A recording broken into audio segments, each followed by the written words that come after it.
Is UNC talented?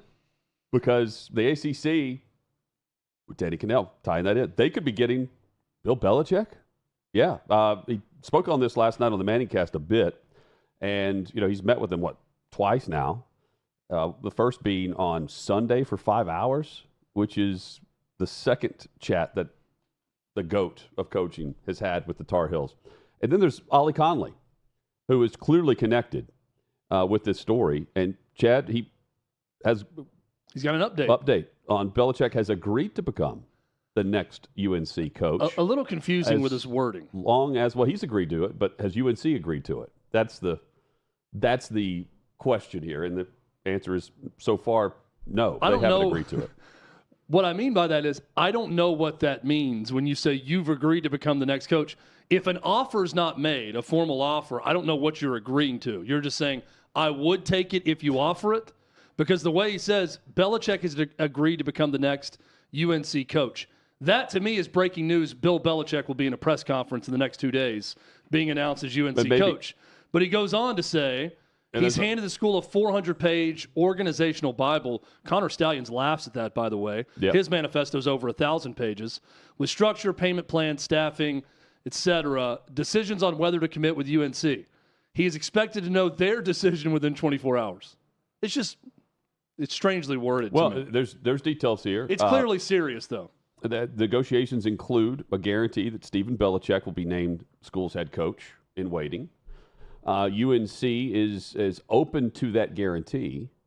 Discussions are not a bid to gain leverage for NFL offers, and Bill Belichick is open to the move.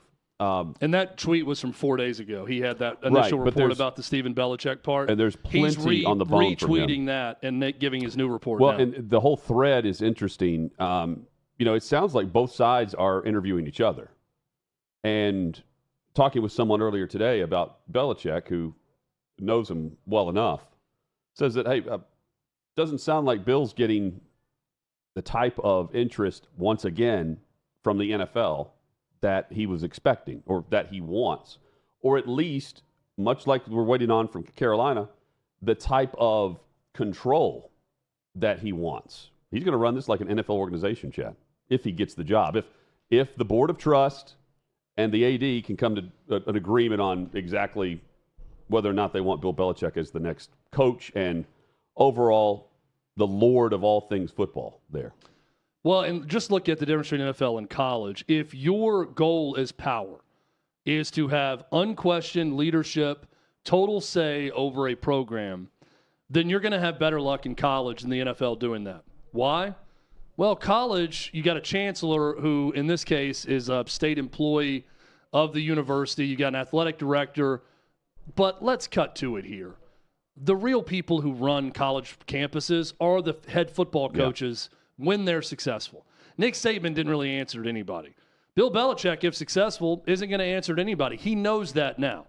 When you've got a billionaire owner of a team ahead of you, they're always going to get the last shot. It's why him and Bob Kraft were having to do an awkward toast and cheers at the Brady roast to kiss and make up because Robert Kraft didn't want him anymore, and he had no say over it. And it's Robert Kraft's team. If Bill Belichick takes the North Carolina job, it's his program. I'm not saying it's his school, but it's his program. And Hutton, I think that's what he's trying to get to is he going to be given that total control that he wants? And I would say if you're the head coach of a major program, you are the owner of that program. Well, it stops with you at the top of the program. Here's what Belichick has agreed to. He's agreed to become UNC's coach and Ollie Conley has a thread that I thought this was a part of. It goes down further, updated 4 hours ago. Belichick's Bible would require historic levels of investment from the school, include salary minimums, position by position, and a willingness to hire two staffs, a coaching staff run by Belichick, a recruitment staff run by a sitting college general manager who would require a buyout. Belichick has a college and pro version of his updated manual and has shared it with other schools and NFL teams. But he drafted a new one specific to UNC that touched on every aspect of the program in school. He's going to need a sign-off not just from the AD, the chancellor, trustees, and then boosters because he wants money involved in all this. I believe their NIL budget right now is a little over $3 million. I mean, consider that there's a pass rusher at Carolina that got $1.5 million. Well, consider the rumors are that Ohio State's current roster is $20 million. And it's going to be capped at 22 moving forward. But still, you want to spend money. Finally, there's already been pushback from the group of 13 trustees with input from wider faculty. The investment would overhaul the school's approach to football. Belichick, unsure if the school will meet the demands and is unwilling to negotiate. That's what it says. He's agreed to become the coach. Here's everything I agree to this, and I'll be your coach. With Stephen in waiting. And, there are those connected to him that are already a part of the UNC program, I believe. And his dad coached there. You know what I thought of, Chad, initially when I heard this? His dad coached there. His dad also coached at Vanderbilt. Had Clark Lee not had the season he just had, Bill Belichick would involve Vandy in this. No doubt. And Vanderbilt, with the endowment that they have and the money and the fact that they play in the SEC and they're making investments to the athletic the program, specifically football, I wonder, had this been a different scenario for Vanderbilt, had it not been the season that we saw, which is great for where they were last year to this year and what Clark Lee has done. I don't want Clark Lee to lose his job. I didn't want him the season started. But, man, that would be quite the storyline. The fact that he does his ex-girlfriend or whatever live here. His ex-wife, I think. Well, I don't know if they ever got married. Yeah, I know. I think it was his longtime girlfriend. Exactly. Yeah, that's a good point. Yeah, she's from just west of Nashville. Yeah. I remember talking about that. So he spent a lot of time here. Maybe he doesn't want to come to Nashville then now that he's got a 24-year-old girlfriend. How about legacy, UNC though? is going from a 73-year-old head coach, possibly, to a 72-year-old head coach in Bill Belichick. And I find that part of it interesting. I want to dive into the level of job as well in a moment. But as far as Bill Belichick, GOAT, I know you have thoughts on what this all means and what it could mean if he does land it or if he doesn't. I don't want this to come across as me belittling Bill Belichick as a coach in any way, because I'm not, because he's clearly the greatest, if not the greatest, one of the all-time greatest. People can debate all they want, era to era, everything else. But right now, this is not, I don't think, overly subjective. Objectively, when you look at what happened when he didn't have Tom Brady, as opposed to what Brady was able to do with a completely new team and winning a Super Bowl in Tampa, I think it's pretty easy to say it's a higher percentage Brady than it was Belichick. Now, not that it's all Brady, nor would it be all Belichick, nor would it be all Kraft. I think it was the perfect recipe in the stew of all of them. Every single element of it worked and blended together perfectly to give us the most badass dynasty in the history of the NFL with the New England Patriots, with Bill Belichick and Tom Brady, or with Tom Brady, Bill Belichick. There are two names that come to mind in current coaching that will always be linked together as the greatest, the GOATs. Nick Saban, Bill Belichick. Nick Saban in college, Bill Belichick in the NFL. Nick Saban has an NFL background. Nick Saban wanted to give the NFL a try. While he wasn't a complete and utter failure in his time in Miami because he wanted Drew Brees and things probably would have turned out differently had he been allowed to sign him, it wasn't great for Nick Saban with the Miami Dolphins. So he wanted to get out of it. He didn't have the control that he wanted.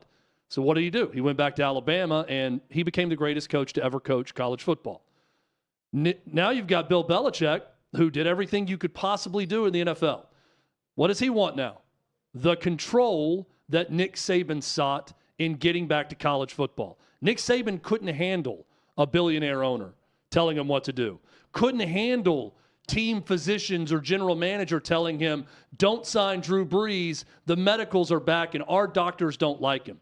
Didn't like any of that.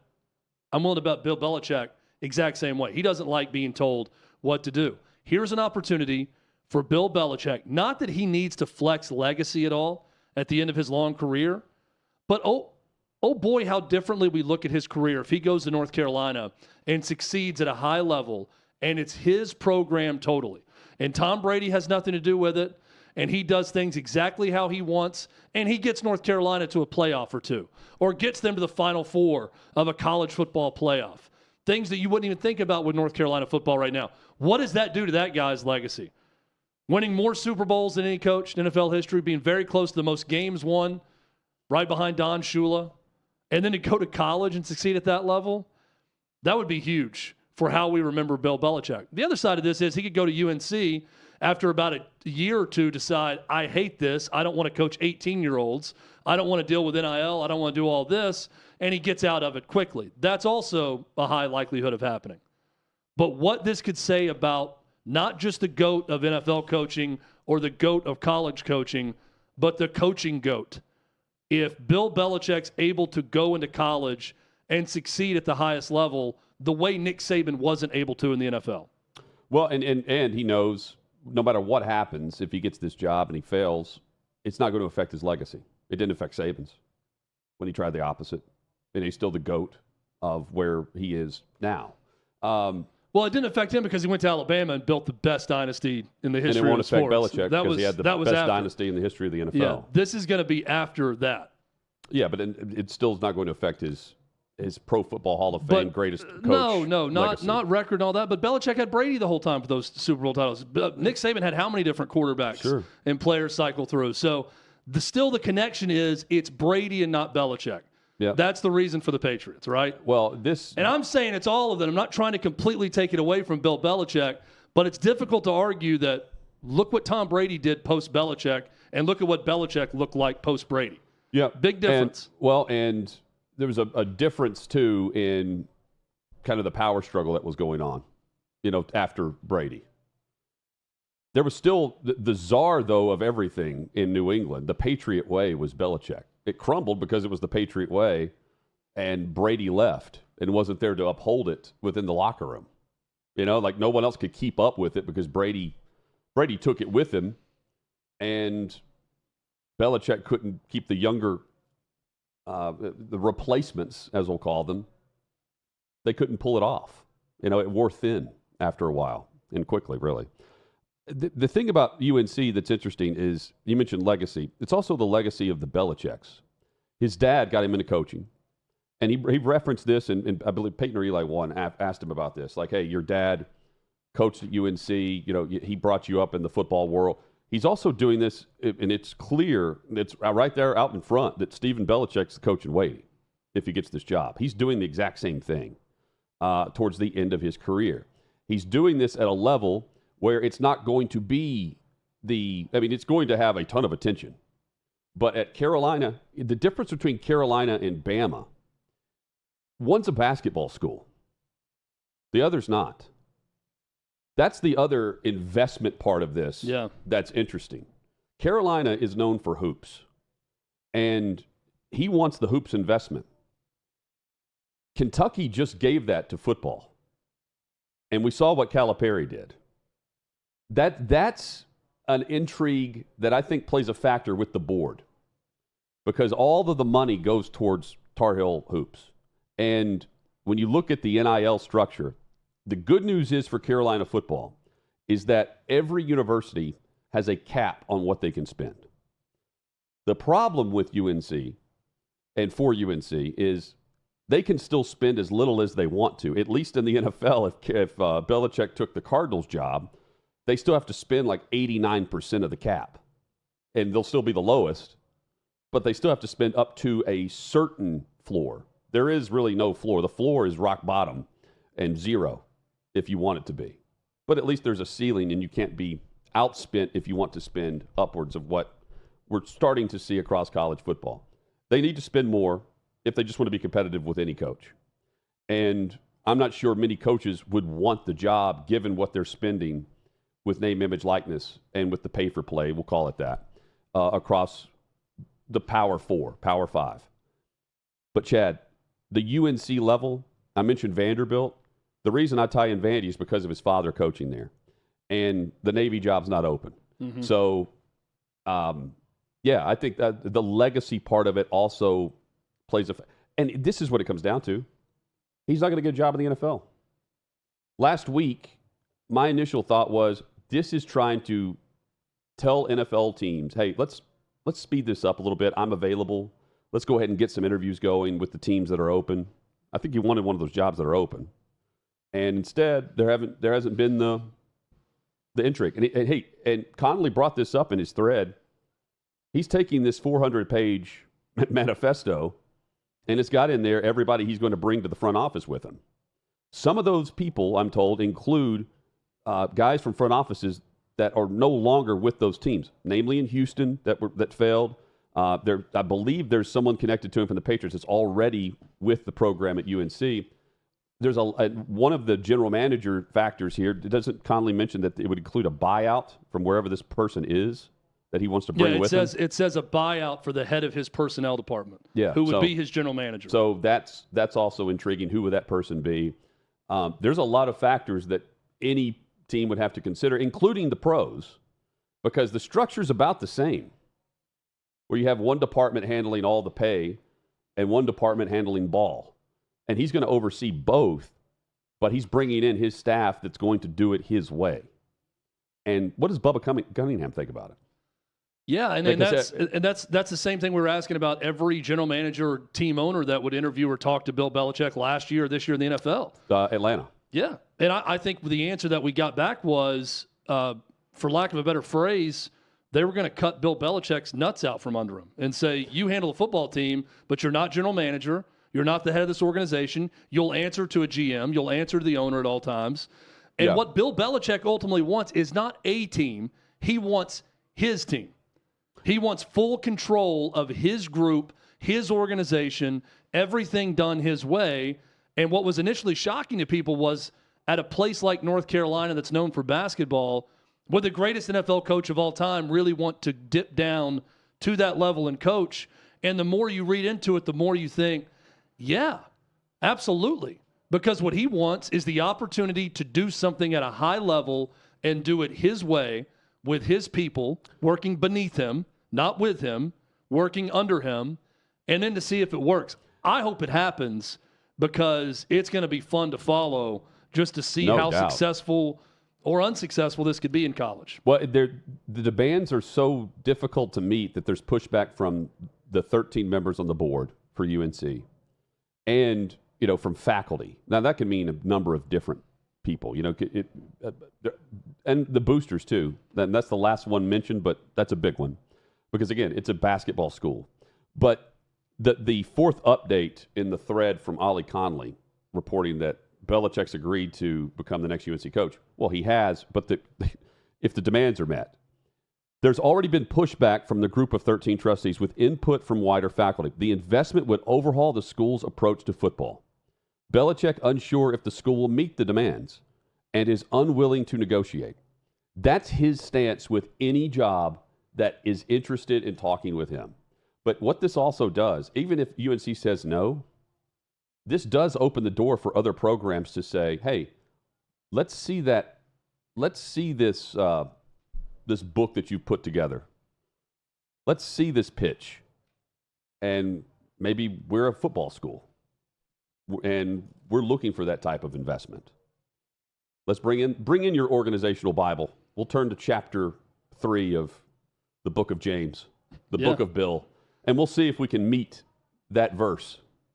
I also think that while you're right, and we're talking about UNC being a basketball school, it's known for basketball. That's the history.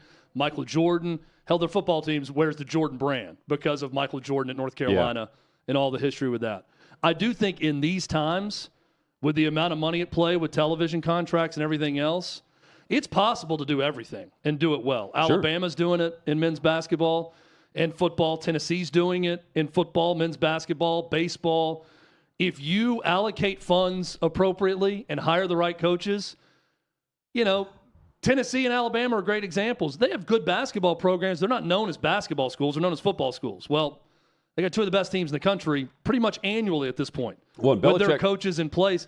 UNC could be the same in football if they make the right investment and make the right decisions. If Belichick's willing to be Rick Barnes, who's paying players and developing them, and they're not, you know what I mean? In the transfer portal, what have they been known for spending in basketball compared to football at Tennessee? Well, they're doing both, but one is clearly doing less. Yeah, they've been smart about it. They're going for one big transfer a year, and they're You see what going I'm to overpay for one 5-star Yes. every year. Yes. That's kind of the goal. Let's get one freshman, a couple big transfers, and then build it around 3 or 4 overlooked guys that stay with the program throughout. Can you imagine, though, being working for Belichick, going into coach's office and being like, defensive end down in Rock Hill, he says that, NC State's offering $500,000 more. What's Belichick going to do to that? I think what Belichick is doing with these 2 separate departments is, I'm going to tell my personnel department, we must keep these guys. Yeah. I love how they play. I love what they do for us. And he's just going to put it on them to keep them. I don't think that stuff even gets to him. If they want to leave or someone else is trying to outbid them. I'm saying as a high school player. In Rock Hill, he's coming out like you want this guy, and you've had them, and then all of a sudden, $500,000 more in NIL. I think that the way you're right in free agency. Swinney has been able to, and I don't get it, but he keeps doing it. The way he can just say, when you commit to us, the standard is no more visits. You are committed, and if you visit elsewhere, you're gone. You're not a Clemson Tiger. Hell, if anybody can do that, it's Bill Belichick. He can say, look, here's the organization. Here's where you fit. Here's where we think you are. Here's where we know you can go. Here's how we're going to get you to the NFL. Over here's my NIL department and my personnel staff. They're going to walk you through financials and everything else. And you are either into this or you're not. I'm not going to spend a lot of time going back and forth. Is that going to work with everybody? Hell no. Is it going to work with some? Yeah. I think that some players would see Bill Belichick and understand the history of the game, and they would be okay with that take it or leave it approach from Bill Belichick. Are there enough players like that that are really, really good where they can affect the hierarchy of the ACC? We'll find out. But I'm very interested to see if this can happen or not. I'm going to ask Danny Cannell about this, Hutton. Yeah. I've talked about it a little bit. In the ACC, programs that are both committed, have the recruiting base, have the history, have all of these combinations of factors where you look at them and say, okay, they can get into playoffs. Not one, plural, playoffs. These are programs that can do it. Clemson and SMU have already done it in year one of the 12-team playoff. We know about their history. We certainly know about SMU's money. They can do it. Florida State, motivated, recruiting base, history, money, they can do it. Miami, same thing. Who's fifth? Why not North Carolina? That would be my sales pitch. Of money and alumni and everything else, I'd be looking at it and say, if Ole Miss can outbid Alabama and Tennessee and Georgia and Florida at times for transfers, if Ole Miss, that historically is one of the 3 losingest programs in the SEC, can rise with the right coach and get NFL-ready players on campus and on their roster, why the hell can't North Carolina in the ACC, which is a much weaker conference? Sorry, Danny Cannell, but it's true. No. Much weaker top-to-bottom conference, they could be a player. Okay, but if you or I are on this board, we would be asking the same questions. We would be saying that, but I don't need Bill Belichick to do that. No. And so I would love to have You're absolutely right. They could have done it with John Summerall. Yes. I mean, they could do it with someone they could control also. It's about what do you want to give up power? Because that's what you're doing. Right. If you're the board. He's doing everything. I would love to have Bill Belichick, but I don't need the organizational Bible controlling the success when I know we can do that just with investment. And there's no doubt that they've asked people for investing, for investments in that already, and we see the product that we have. They did have Drake May stay. Yeah, they ponied up. So it's not like this is a blanket statement that they don't do this. But just this year, I mean, you can look at what they had versus what they lost and what they spent, and then whatever it's going to require. And who's there's a current general manager in college football that will require a buyout, which means he's bringing someone. That's also Belichick's telling you he's smart about this. He's bringing the recruitment staff with him that's already doing it. That's already ingrained in college sport. I only know of like 2 or 3 general managers, quote unquote. I know South Carolina just hired one. I know Barton Simmons is at Vandy.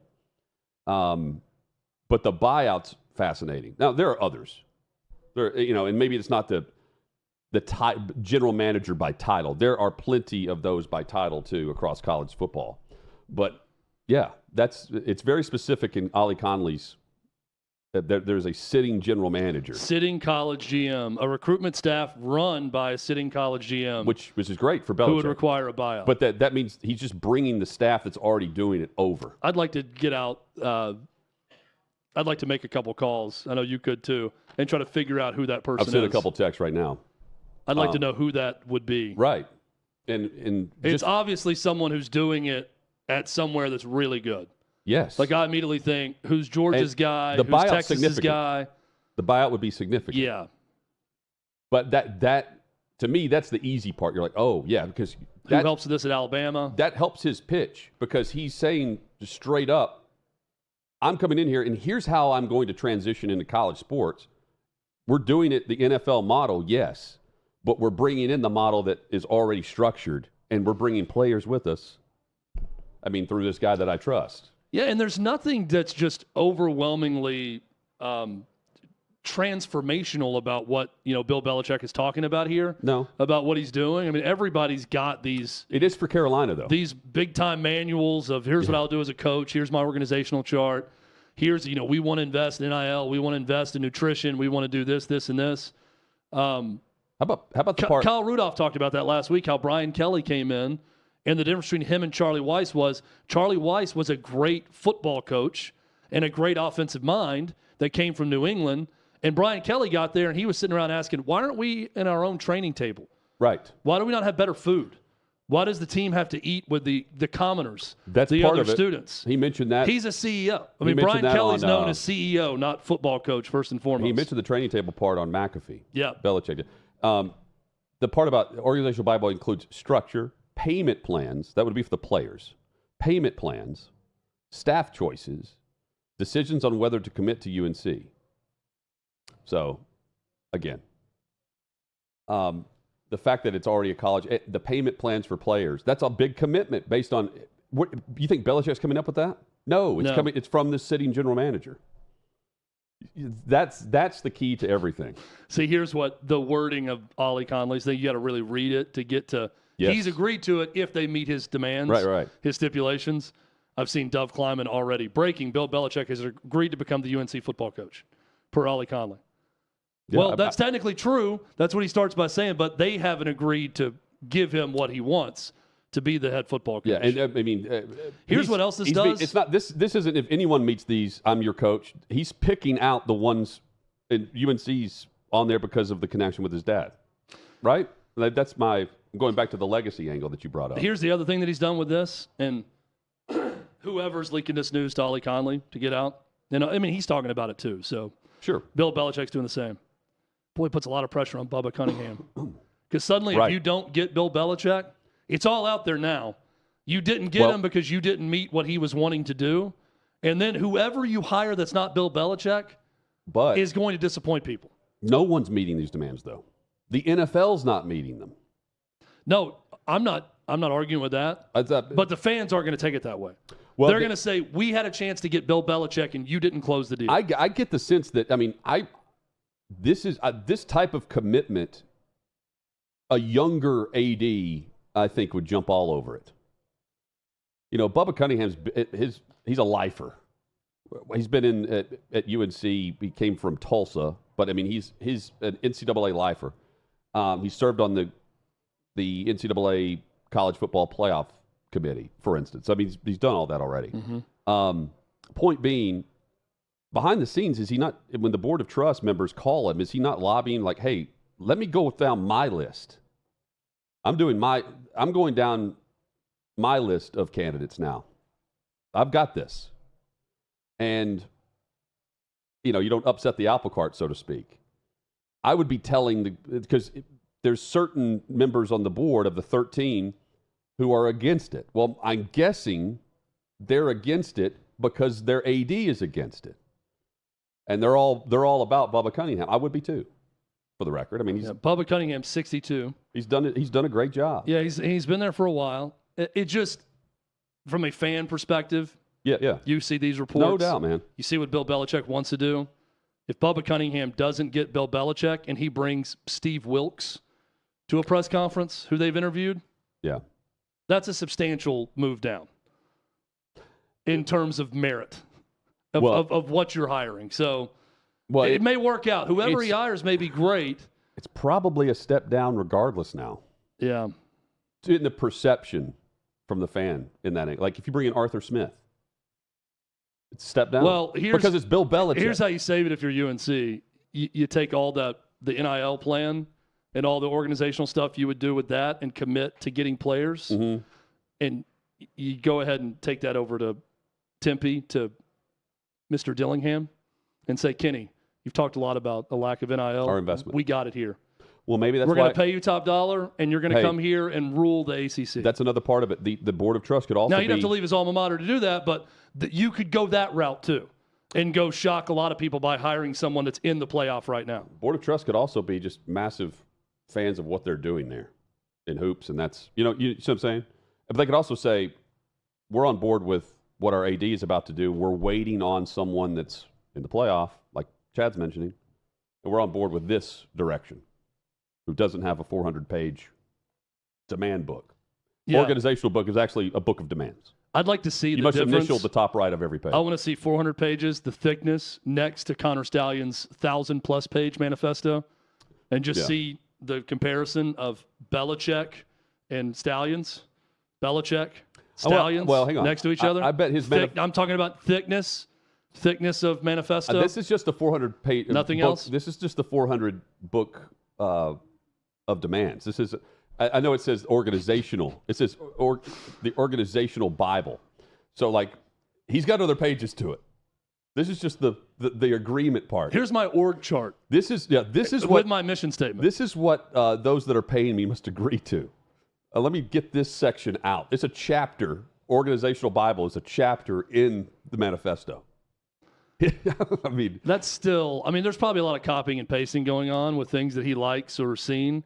I'm guessing. To think about typing out 400 plus pages or 1,000 plus pages that's coherent and not just a collection of notes. That's a lot.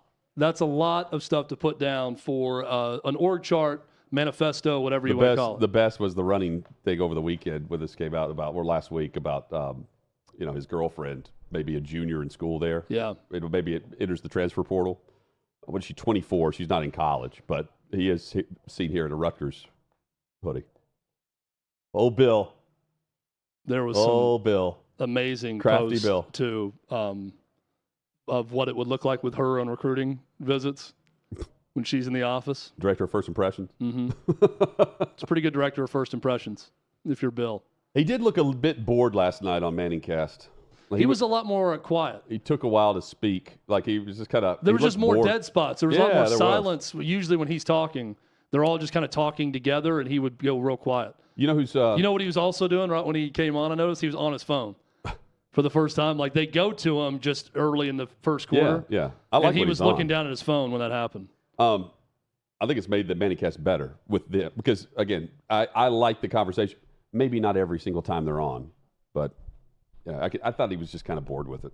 It sucks. Whenever you could tell, like, he mentioned this, he's getting back into Coach Belichick mode. Yeah. Or trying to. They're having a lot of fun with whatever this route is that Peyton says Brady owes him money because the Patriots stole it from him and the Colts. And he said, you guys had a lot more success with it with Gronk than we did. And then Belichick's giving it back to him about, you just said that you stole this route from the Steelers when you got to the league, so you're going to pay them money on that one? Just send it around. Telephone. It's pretty fun. Game of telephone. You know who else is talking? The Eagles are talking again. Chirping. They're chirping. They did this last year, a little bit earlier in the season. They're 11-2. They were 10-1 or 9-1. Unbelievable. When all this went down last year. And there's always there seems to be a fracture somewhere. And they can't be happy unless they're unhappy. A.J. Brown. He cannot be AJ on the field unless he has a chip on his shoulder. That's just his makeup. And that was the case here in Nashville, but it was more about his pay, his production, the fact that he's a number one receiver, and what the Titans were willing to go up to on the offer versus what his agent was telling him he could get. And he was the first in a group of receivers to get paid. He played it well. The timing was perfect. He cashed in. And he went with his buddy, Jalen Hurts. Well, now, seems like he and his friend Jalen are not seeing eye to eye. That's according to Brandon Graham on the Brandon Graham Show. The person that's complaining need to be accountable. And I'm just being honest. You know what I'm saying? Like, and he noticed. He, I don't know the whole story, but I know that one is trying. And I mean, 11 could be a little better with how he responds to things. And they was friends before this. It's like, man, but things have changed. And I understand that because life happens. But it's the business side that we have to make sure that we don't let the personal get in the way of the business. And that's what we got to do better as right now, because we know it's an issue. Everybody's seeing some things, but we need to be able to talk things out as men. You know what I'm saying? But we need to let personal stuff go and let's get right for this game, because, man, it's like a lot of stuff, most of the time it's just a conversation that just need to be had, but the person with the problem got to want to talk to the person other than others. Okay. That's all I'm saying. Okay, and Brandon Graham has since sent this out for clarification on social media. I made a mistake, and I assumed that it was something that it wasn't. I just want to win. So bad. So bad, thank you. That I don't just want to use the media when we need to talk about something and we can fix the problem ourselves. I didn't add to it in a good light, so that's my bad. Okay. I hate that he had to apologize. I don't know that he had to. Well, within the locker room, maybe. Yeah, I hate that, though, because I love the honesty from him in his player show. A.J. Brown was going to workouts with Jalen Hurts prior to even being traded. He wasn't working out with Ryan Tannehill here. He was working out one-on-one with Jalen Hurts. Let me add this in. He starts by saying, one, could be better at. Brandon Graham's talking about 11, that's A.J., off the field. On the field, when the business gets going, A.J. Brown is running wide open a couple of times on Sunday. And Jalen Hurts looks right at him and then looks to the next read. So on the field, let's also talk business with it. And then A.J.'s talking about getting more looks and catches post-game. This is Philly. This is what I was referencing last week with Armando, that Sirianni's got to get under control. Hurts is a fantastic leader. I like what he's done when he's been able to, even prior to the contract. I think this helped him earn the type of contract he received. He stepped up, and he's had everyone rally around him. He's been very good this year. A.J. is a top receiver in the NFL. He's there. And they're buddies, I guess. They're not seeing eye to eye. Well, they've got to do more than just fix it, because they've got to fix that. I say fracture. There's something in the foundation there, Chad, that this is a routine now, where there's bickering and someone's not getting the ball, or Saquon now has come in and he's, MVP level. Continue to get him the ball. He's going for 2,000 plus. He's going to break Eric Dickerson's record. There's a lot there. But there's a lot that's not. They're missing that one piece of just focus and business. And Brandon Graham, I'm not taking anything away from him. I like what he said, and he's one of the leaders on the team. But I don't know if you agree. There's that one piece that will solidify everything that they can't get away from. They can't be happy unless they're unhappy. Yeah, and right or wrong, I don't know what's going on behind the scenes, but right or wrong, what Brandon Graham is saying is completely true. A.J. Brown's got to be better with his reactions, because we all see it. We see him marching around the sideline, mouthing off at people. We see him getting upset with the quarterback. Yep. You got to hold your water better, and you got to show more composure, and you can't show up your quarterback. And Jalen Hurts may very well be screwing some things up within the offense, because their passing attack is different.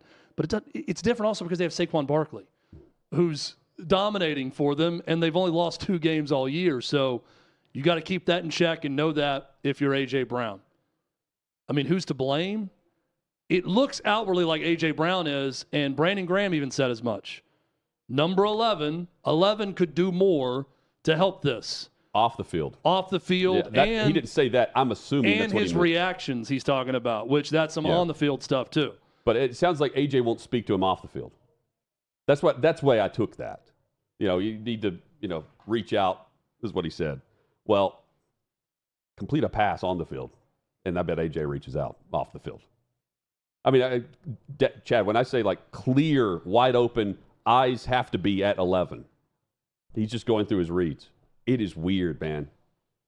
They were lucky to beat Carolina. Very lucky. Now, when does it all manifest in losses? That's the question. Yeah. It hasn't yet. And maybe because it's Saquon and Fangio. You know, like maybe that's maybe it won't matter. Eventually, it feels like it's going to come back to haunt if it doesn't get corrected quickly. That's my biggest reservation with them.